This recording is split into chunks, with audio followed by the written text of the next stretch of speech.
Hey guys, so I'll tell you what's going on.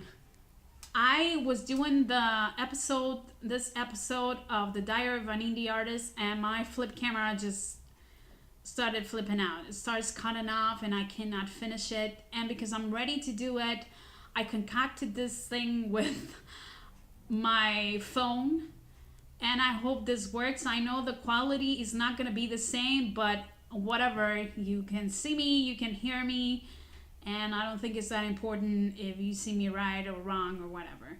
I was wanting to talk about how to write a biography, and I have everything ready here, so I'm going to tell you how to do it with the phone and everything, and I'm going to see what I can do for the next episodes. Because I really wanted to record 2 episodes today, but I don't think it's going to be possible with this thing that I got going. Now you can see my heater and everything because I cannot put this right. Anyways, I'm 1 minute of rambling and let's get started. All right. First thing that it's important is that your biography is your first impression for whoever reads it. So it should be written correctly.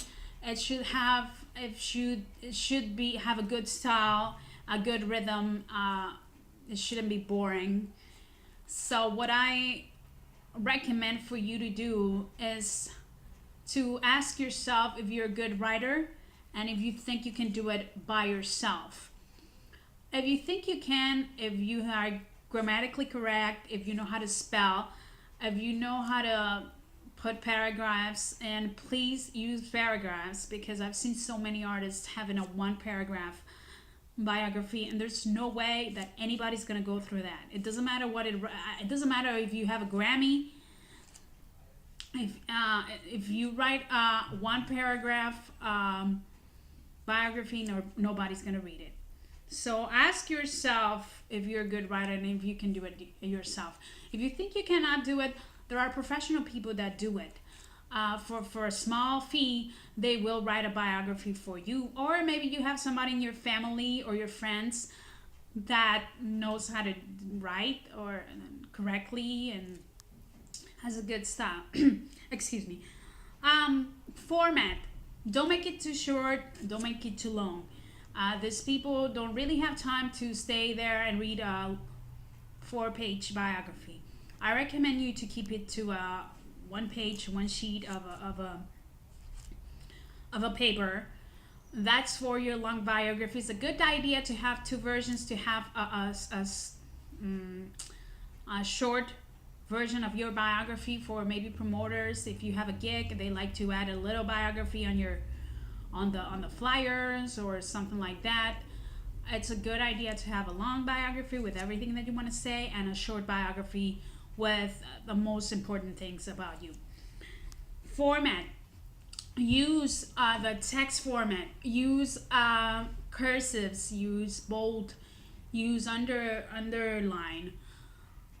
Because that way, visually, the person that's reading it goes directly to what it's important for you, like your the name of your album or the name of your last single or whatever word you want that it's important for you. So read it. Use the text format. Also, what's standard about biographies is to write it on the third person, meaning as if somebody else was writing about you, even if you're writing it. There are some person biography that work, but the standard is to write it in a third person because it makes it more professional. You can add a few quotes about your last album that you say, like whatever it's influenced by whoever, or press quotes that talk good about the last album or about something about yourself, and you can add it to your biography. More things. Content. Instead of saying I sound like, because it sounds kind of like, oh, I'm the best, or don't say I sound like. You can say you're influenced by somebody. Like I would say I'm influenced by Mariah Carey, but I don't think I can say I sound like Mariah Carey because I wish I sounded like Mariah Carey. But it sounds a lot better if I say I'm influenced by Mariah Carey. It doesn't sound so selfish or so self-centered. If I say I'm influenced by her or by anybody that's famous or anything. Make sure to add your genre, because some people don't that go to read your biography don't know that you do the kind of music you do.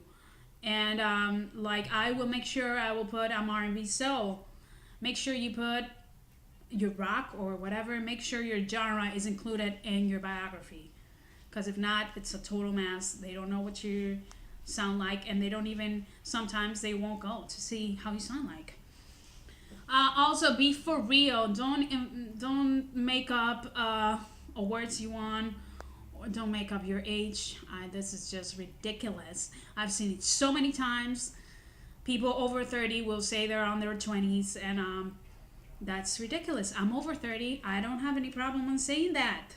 Hey, listen, world is not gonna end because I'm over 30, and your music career is not going to end because you say you're over 30. So don't make up your age or anything like that, because it's very easy to go and search and make sure that you're telling the truth. Before, when there was no internet or no Google, you kind of could make it happen, but now it's too easy to go and check on everything you say to see if it's true. Gigs. Stick to the important gigs that you've made, that you've done. If you haven't done any important gigs, just don't talk about gigs in your biography. If you talk about venues that are important, if you've played any important venues, just add them. Venues that are known by people. If not, then if you've stayed to like underground venues or stuff like that, then don't add that.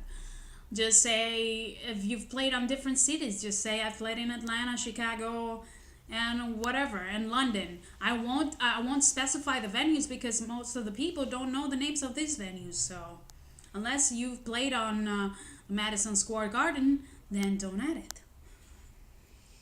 Relevant facts. Stay to relevant facts. If